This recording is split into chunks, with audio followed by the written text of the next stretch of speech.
Hello student, स्वागत है आप सभी लोगों का हमारे यूट्यूब चैनल पे। आज की वीडियो में हम बात करने वाले हैं विस्कोसिटी पॉइंट्स को, जो फ्लूइड की प्रॉपर्टी है, और हम डिस्कस कर रहे थे properties of fluid. Previous video के अंदर मैंने basics of fluid mechanics, types of fluid, properties of fluid जैसे कि density, mass density, weight density, specific weight, ये सब दोनों एक ही नाम है। Specific gravity, specific volume, then हमने डिस्कस किया हुआ है सरफेस टेंशन, उसके बाद डिस्कस किया हुआ है कैपिलारिटी, कोहेजन एंड एडिशन। तो कुछ बेसिक प्रॉपर्टी हमने डिस्कस किया हुआ है। आज हम फ्लूइड की प्रॉपर्टी बात करेंगे और ये काफ़ी इम्पॉर्टेंट है, आपको एग्ज़ाम में काफ़ी बार देखने को मिलता है। तो विस्कोसिटी होता क्या है? विस्कोसिटी फ्लूइड की ऐसी प्रॉपर्टी है जो फ्लूइड के फ्लो को अपोज करती है। मतलब फ्लूइड जब किसी एक पॉइंट से दूसरे पॉइंट पर फ्लो करता है तो उसको रोकने का काम करती है, मतलब उसके मोशन को अपोज करती है। ऐसी प्रॉपर्टी को हम लोग बोलते हैं विस्कोसिटी। जब कोई भी fluid layer to layer flow करता है तो ये विस्कोसिटी जो प्रॉपर्टी है वो उसके मोशन को रेजिस्टेंस प्रोवाइड करती है, एक प्रकार का ड्रैग प्रोवाइड करती है, जिससे फ्लूइड जो है ईजिली फ्लो नहीं कर पाता है। Viscosity is defined as property of a fluid which offer resistance to the movement of one layer of fluid over another adjacent layer of the fluid। तो फ्लूइड जो है का एक लेयर और ये दूसरा लेयर है, तीसरा लेयर है, चौथा लेयर। तो विस्कोसिटी एक ऐसी प्रॉपर्टी है जो फ्लूइड के मोशन को एक लेयर से दूसरे लेयर में फ्लो होने में वो रेजिस्टेंस पैदा करती है, उसको अपोज करती है। ठीक है। तो जैसे आप समझ सकते हैं कि मान लीजिए कुछ वाटर है, वाटर के ड्रॉपलेट्स हैं, तो ड्रॉप लेयर जो है यहाँ तक फ्लो करके जाएगा, उसके दूसरा लेयर थोड़ा उससे कम फ्लो करेगा, तीसरा लेयर और कम फ्लो करेगा, चौथा लेयर और कम फ्लो करेगा। मतलब ये जो विस्कोसिटी है वो क्या कर रही है, लेयर टू लेयर मोशन को रिड्यूस कर रही है। फ्लूइड के अंदर विस्कोसिटी जो है दो टाइप की होती है, एक है डायनेमिक विस्कोसिटी, दूसरा है काइनेमेटिक विस्कोसिटी। अब यहाँ बात करेंगे कुछ हम लोग डायनेमिक विस्कोसिटी की और काइनेमेटिक विस्कोसिटी की। डायनेमिक विस्कोसिटी क्या है कि ऐसी विस्कोसिटी फ्लूइड की जो फोर्स के रेफरेंस में स्टडी की जाती है उसको हम लोग बोलते हैं डायनेमिक विस्कोसिटी। और जो फ्लूइड की विस्कोसिटी फ्लूइड के मोशन के रिस्पेक्ट में बात करते हैं उसको हम लोग बोलेंगे काइनेमेटिक विस्कोसिटी। हमेशा ये ध्यान रखना है कि काइनेमेटिक का मतलब है कि फ्लूइड जो है वो मोशन में रहेगा, बट यहाँ पे फोर्स के रिस्पॉन्सिबिलिटी को ध्यान में नहीं लेंगे। डायनेमिक्स का मतलब है कि फ्लूइड तो मोशन में रहेगा लेकिन फोर्स के रेफरेंस को यहाँ पे ध्यान लेते हैं। डायनेमिक विस्कोसिटी का जो रिप्रेजेंटेटिव साइन है इसको बोलते हैं म्यू, और काइनेमेटिक विस्कोसिटी का जो रिप्रेजेंटेटिव साइन है उसको बोलते हैं न्यू। डायनेमिक विस्कोसिटी की यूनिट होती है न्यूटन सेकेंड पर मीटर स्क्वायर, या फिर इसको हम लोग पास्कल सेकेंड भी बोलते हैं। यूनिट ऑफ काइनेमेटिक विस्कोसिटी इसको हम लोग स्टॉक बोलते हैं, या फिर आप कह सकते हो कि सेंटीमीटर स्क्वायर पर सेकेंड या फिर मीटर स्क्वायर पर सेकेंड होती है। ठीक है।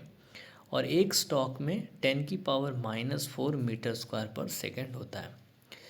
डायनेमिक विस्कोसिटी का यूनिट है न्यूटन सेकेंड पर मीटर स्क्वायर, या आप कह सकते हो इसको हम लोग पॉइस भी बोलते हैं। तो 1 पॉइस बराबर 0.1 न्यूटन सेकेंड पर metre square, and 1 centistoke is equal to 10⁻⁻² stoke. ठीक है। तो ये भी एक इम्पॉर्टेंट क्वेश्चन है कि डायनेमिक विस्कोसिटी और काइनेमेटिक विस्कोसिटी में क्या डिफरेंस होता है।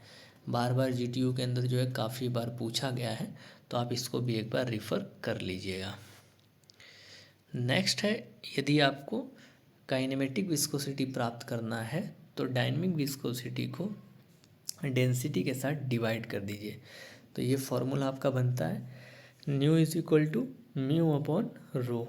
न्यू जो है आपका डायनेमिक विस्कोसिटी है जिसको हम लोग यूनिट बोलते हैं न्यूटन सेकेंड पर metre square, kinematic viscosity centimetre square per second, and rho is the mass density kg per metre cube. Next is newton's law of viscosity. अब ये टॉपिक बहुत ही इम्पॉर्टेंट है कि विस्कोसिटी जो फ्लूइड की है उसके लिए जो लॉ रिस्पॉन्सिबल है उसको हम लोग बोलते हैं Newton's law of viscosity. Newton's law of viscosity में सिंपली कहना है कि जो फ्लूइड का शियर स्ट्रेस है, shear stress on the layer of fluid is directly proportional to rate of shear strain. Fluid के अंदर जो फ्लूइड के लेयर टू लेयर में जो पैरेलल फोर्स लग रहा है उसकी वजह से जो स्ट्रेस डेवलप हो रहा है दैट इज शियर स्ट्रेस, और शियर स्ट्रेस डायरेक्टली प्रोपोर्शनल है to rate of shear strain या फिर velocity gradient of the fluid d theta upon d t या फिर d u upon D Y. अब यहाँ पे एक डायग्राम आप देख पा रहे हैं कि एक यहाँ पे ये स्टेशनरी प्लेट है और ये प्लेट जो है मूविंग प्लेट है, दो प्लेट है। ये प्लेट रुका हुआ है और दूसरा प्लेट जो है वो मोशन में है, यहाँ से फोर्स के द्वारा उसको मोशन में लाया गया और ये बीच में कुछ फ्लूइड भरे हुए हैं। जब इसको आप जो है मोशन में लेके आओगे, इसको खींचोगे तो फ्लूइड के लेयर जो है फ्लो करेंगे, ठीक है ना। फ्लूइड के लेयर क्या करेंगे, फ्लो करेंगे। ये दो लेयर के बीच में डिस्टेंस है वाई, और ये फ्लूइड की जो वेलोसिटी है वो u जितना वेलोसिटी है। तो एक बार u जितना वेलोसिटी है और डिस्टेंस y हो रहा है, यदि वेलोसिटी चेंज हो रही है तो वहाँ पे डिस्टेंस जो है वो भी चेंज हो रहा है। डिस्टेंस मतलब दो प्लेट के बीच की डिस्टेंस की बात है। तो इस तरीके से हर स्ट्रेन में हर velocity gradient, velocity with respect to distance बात करेंगे, ठीक है ना। Velocity with respect to distance कि rate of change of velocity with respect to distance, distance के हिसाब से वेलोसिटी कितना बदल रहा है उसी को हम लोग बोलते हैं वेलोसिटी ग्रेडियंट। क्या बोलते हैं उसको, वेलोसिटी ग्रेडियंट। और ये फ्लूइड का जो शियर स्ट्रेस है वो वेलोसिटी ग्रेडियंट के डायरेक्टली प्रोपोर्शनल होता है। यही आपका न्यूटन्स लॉ ऑफ विस्कोसिटी है। सिंपल लैंग्वेज में समझे तो न्यूटन्स लॉ ऑफ विस्कोसिटी का मतलब है कि फ्लूइड के लेयर का जो शियर स्ट्रेस है वो फ्लूइड के शियर स्ट्रेन के डायरेक्टली प्रोपोर्शनल होगा या फिर वेलोसिटी ग्रेडियंट के डायरेक्टली प्रोपोर्शनल होता है, ठीक है। वेलोसिटी ग्रेडियंट का मतलब है कि change in velocity with respect to distance. यहाँ पे y जो है वो डिस्टेंस है और du जो है वो आपका वेलोसिटी है, इसीलिए du अपॉन डी वाई जो हो गया वो वेलोसिटी ग्रेडियंट हो गया। इसी को हम लोग शियर स्ट्रेन भी बोल रहे हैं, ठीक है। तो shear stress is directly proportional to velocity gradient, तो tau is directly proportional to du upon D Y.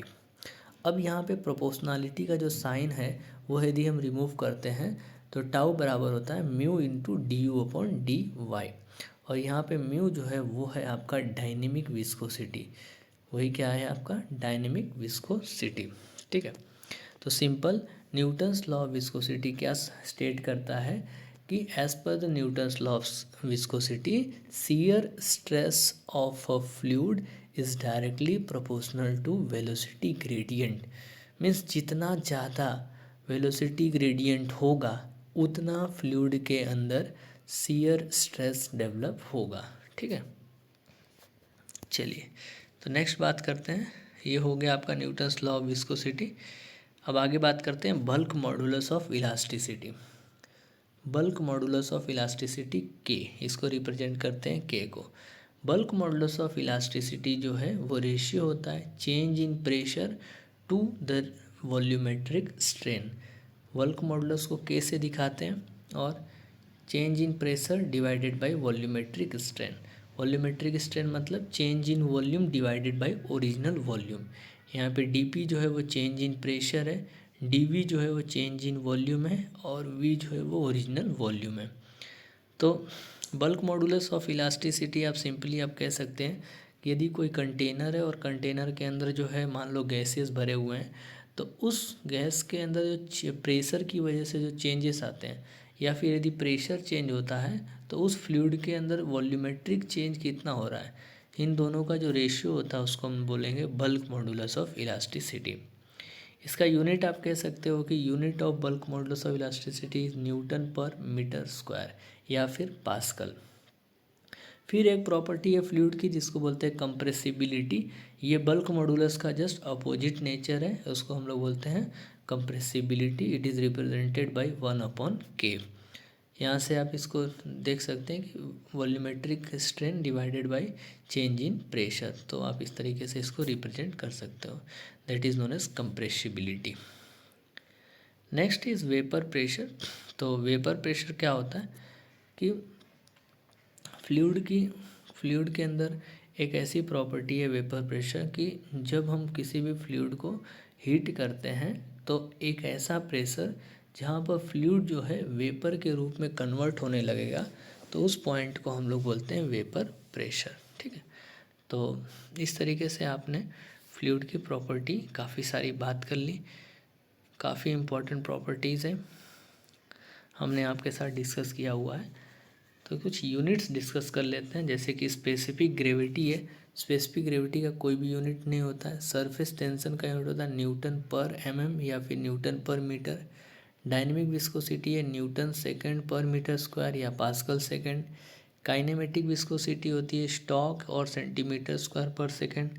Pascal का यूनिट होता है न्यूटन पर मीटर स्क्वायर या फिर PA पास्कल। प्रेशर का यूनिट है, बल्क मॉडुलस का यूनिट है न्यूटन पर मीटर स्क्वायर। कुछ इंपॉर्टेंट पॉइंट देख लेते हैं, जैसे कि डेंसिटी ऑफ वाटर, पानी की डेंसिटी कितनी होती है 1000 kg पर metre cube. Specific weight of water जो है वो कितना हो जाता है W = 9810 न्यूटन पर metre cube. Specific gravity water की 1 होती है, मर्क्यूरी की 13.6 होगा, ऑयल की 0.9 होता है। नेक्स्ट बात करते हैं स्पेसिफिक वेट W = ρ/g होता है, वेट W जो है वो वेट डेंसिटी है न्यूटन पर मीटर क्यूब, रो जो है वो आपका मास डेंसिटी है kg पर मीटर क्यूब, और स्मॉल g है वो 9.81 होता है। Dynamic viscosity is equal to हो जाता है kinematic viscosity divided by density. Okay, dynamic viscosity का यूनिट है न्यूटन सेकंड पर मीटर स्क्वायर। काइनेमेटिक विस्कोसिटी को स्टॉक या सेंटीमीटर स्क्वायर पर सेकंड भी बोलते हैं। इसके बाद हो जाएगा आपका मास डेंसिटी kg पर मीटर क्यूब। आइडियल फ्लूइड क्या होता है, आइडियल फ्लूइड जो है वो इनकम्प्रेसिबल होता है, विस्कोसिटी नहीं होती, सरफेस टेंशन नहीं होती है। तो दोस्तों इस तरीके से हमने आपको आज ये चैप्टर नंबर 1 जो है वो पूरा कंप्लीट पढ़ा दिया है। इसमें हमने टोटल 5 वीडियो आपको प्रोवाइड किए हैं, जो छोटे छोटे वीडियो हैं। आप जो है इसको रिवीजन के तौर पे ज़रूर देखिएगा। ठीक है, न्यूमेरिकल सेशन हम अलग से लेकर आएंगे, थ्योरेटिकल पार्ट पहले डिस्कस करेंगे। इम्पॉर्टेंट जो थ्योरेटिकल क्वेश्चंस हैं वो सब हम आपके साथ डिस्कस कर रहे हैं। तो thank you very much for watching this video. यदि आपको ये वीडियो अच्छा लगता है, किसी के माध्यम से भी आपको पहुंचा है, तो इसको लाइक ज़रूर करिए और अपने दोस्तों के साथ शेयर करिए। ठीक है, जो भी स्टूडेंट सिविल इंजीनियरिंग में पढ़ रहे हैं और बेसिकली डिप्लोमा या डिग्री कर रहे होंगे, तो उन सभी लोगों के लिए ये सब्जेक्ट जो है इम्पॉर्टेंट है। और हमने इम्पॉर्टेंट क्वेश्चंस ही आपको जस्ट कराए हुए हैं इसमें, तो आप इसको देखते रहिए और मैक्सिमम शेयर करिए।